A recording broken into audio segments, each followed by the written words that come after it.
Hi, I'm Mike Schwastik. I work for Sierra Construction. I'm a mainline excavator operator, and this is a day in the life.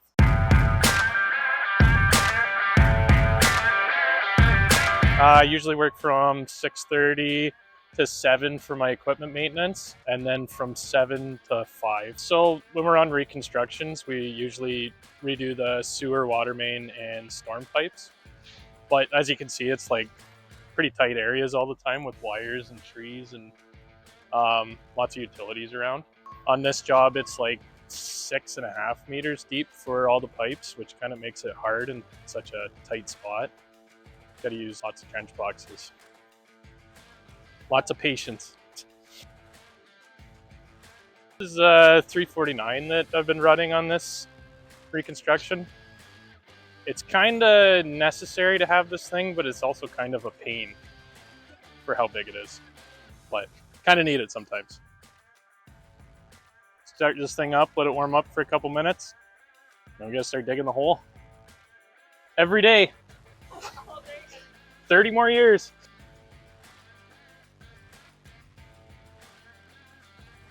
So today we are finishing off the sewer main in this phase out into the intersection. Me and Garrett both looked at the locates for the intersection, and there's nothing else in here now except for the existing storm and sanitary mains. Right now I'm digging on the outside of where the trench box is going to be so that I can slope it down to the top because we're sliding the trench box under all the utilities. I want to make sure we get the trench nice and safe for the guys down there.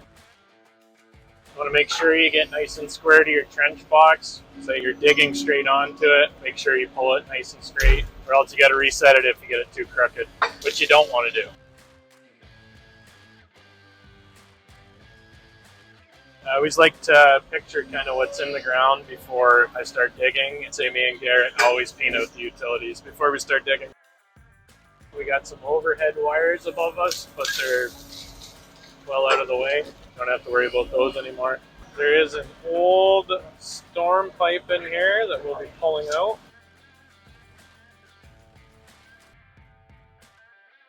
Separate the garbage. We'll pick it up after. We have a drop structure manhole that we're going to be putting in, and Garrett's measuring out. You're going to put it straight, right? Yeah. So that'll be the trench box? Yeah.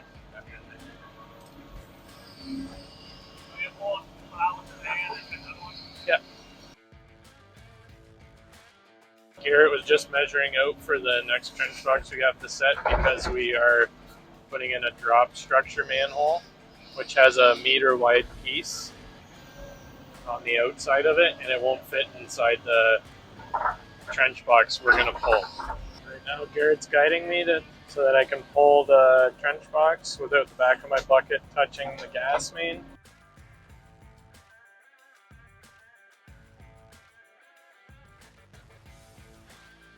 The thing I like about my job is the challenges every day.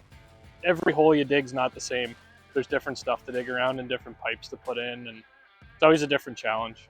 A lot of things that I've learned about mainlining, I learned when I was a laborer by watching. You can learn a lot by watching and working around the machines as a laborer.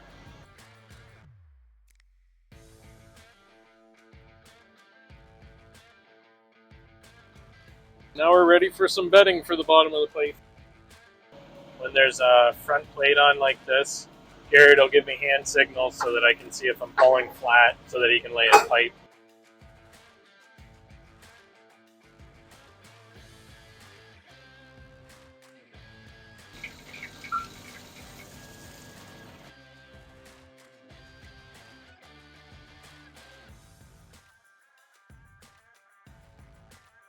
Take our bucket off because we don't need that last little bit of reach that we would need if it was deeper.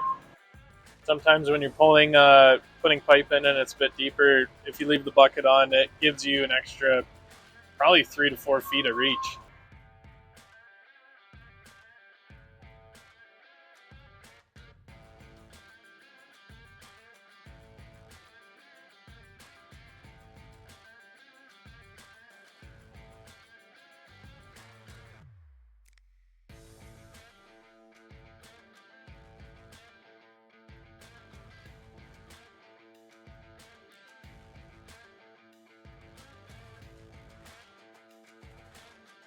I've worked here since I was 19, so 13 years.